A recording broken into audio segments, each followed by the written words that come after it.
Assalamualaikum warahmatullahi wabarakatuh.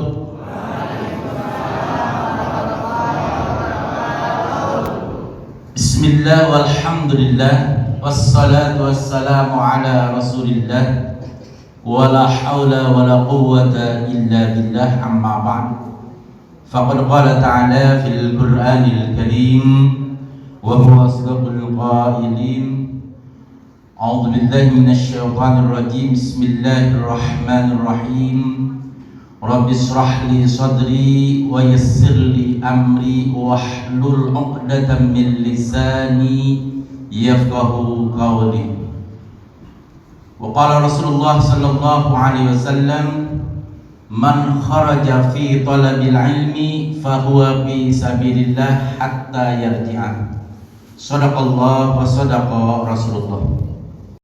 Bapak Ibu hadirin rahimakumullah, sedikit saya ingin menyampaikan tentang keutamaan kita berjamaah. Di zaman baginda Rasulullah ada sahabat.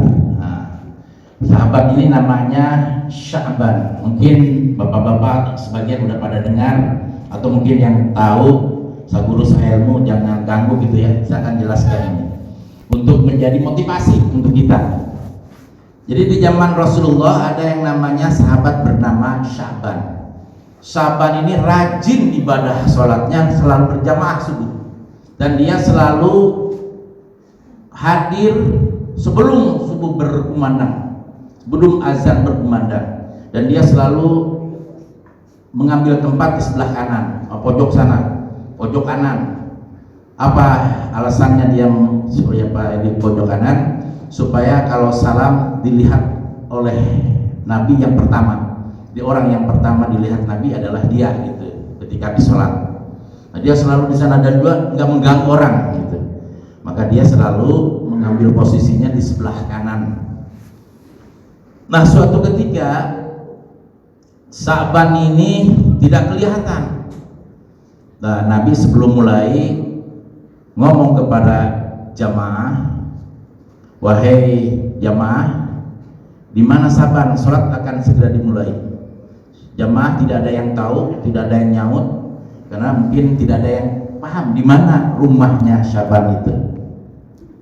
Nah, Sya'ban ini ternyata Bapak Ibu hadirin rahimakumullah, antara Masjid Nabawi dengan rumah dia perjalanannya sekitar 3 jam.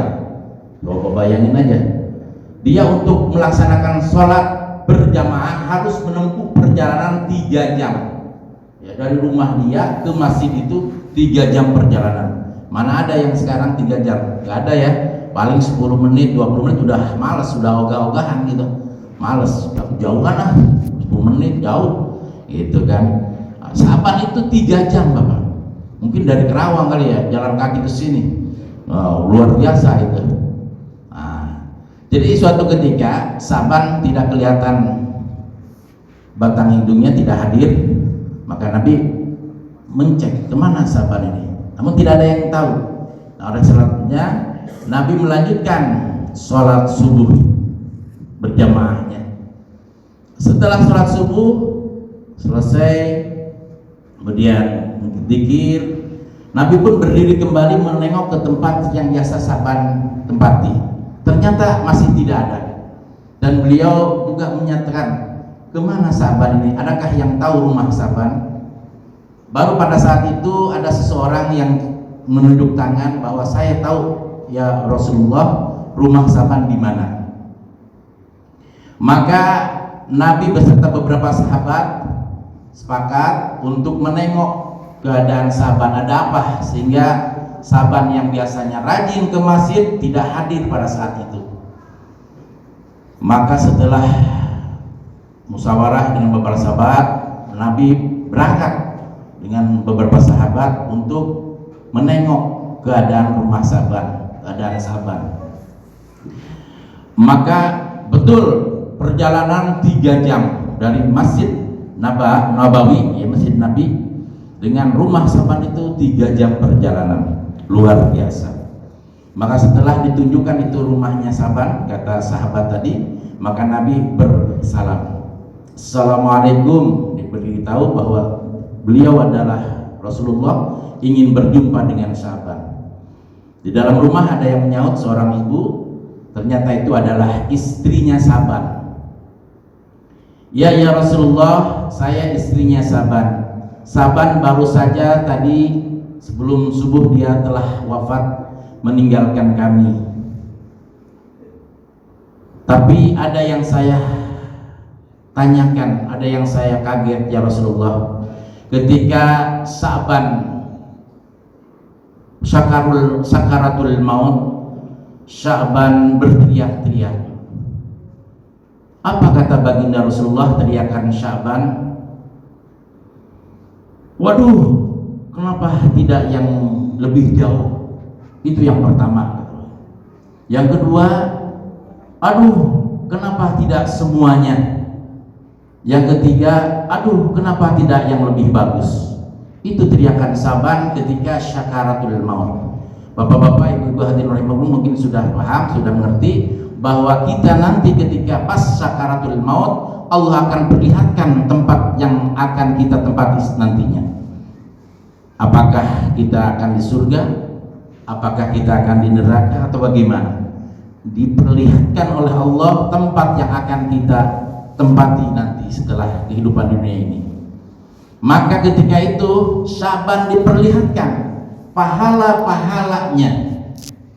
Pahala dia sholat subuh segitu jauhnya. Maka baginda Rasulullah menjawab teriakan yang pertama, Syaban, aduh kenapa tidak lebih jauh?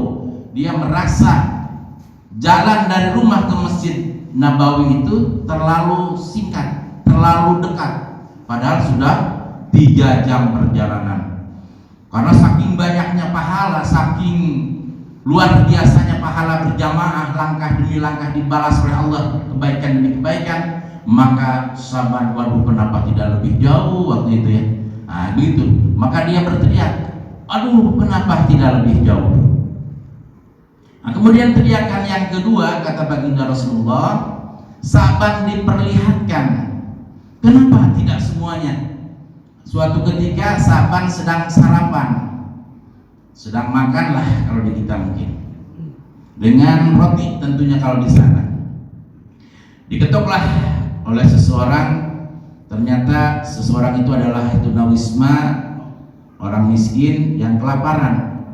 Maka ketika itu Syaban membagi 2 rotinya. Waktu itu kan roti kalau di sana gede-gede ya, kalau di Arab-Arab itu gede-gede rotinya.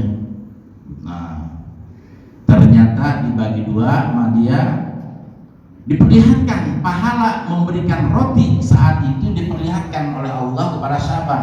Tuh pahalanya ketika kamu memberikan roti kepada fakir miskin. Syaban merasa, waduh kenapa tidak semuanya aja aku bagikan, mungkin pahalanya akan lebih besar lagi. Kemudian yang ketiga, aduh kenapa yang tidak yang bagus.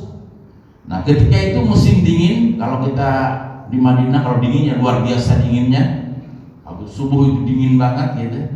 Syaban pergi untuk ke masjid, maka dia tidak kuat pakai baju satu, maka dipakailah kalau mungkin kata kita jas atau sweater gitu yang sudah lusuh, bukan baru lagi gitu.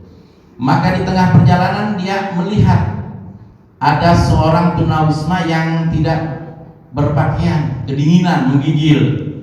Maka pakaian yang Syaban kenakan, baju itunya, baju yang sudah lusuhnya itu dia kenakan, dia kasihkan kepada tunawisma yang tidak berbaju itu.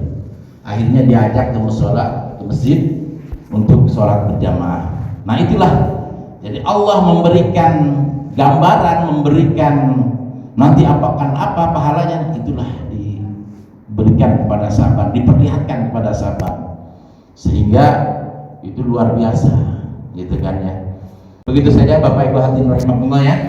Terima kasih, kurang lebihnya sekali lagi kita doakan yang hadir di sini, mudah-mudahan setelah kita keluarnya di tempat ini Allah ampuni segala dosa-dosaan kita, Allah bukakan rizki kita, dan Allah manfaatkan ilmu kita serta Allah panjangkan umur kita dalam keadaan salihin dan salihat. Amin ya Allah ya rabbal alamin. Demikian sehari Allahumma fi ila aqwamit thariq. Assalamualaikum warahmatullahi wabarakatuh.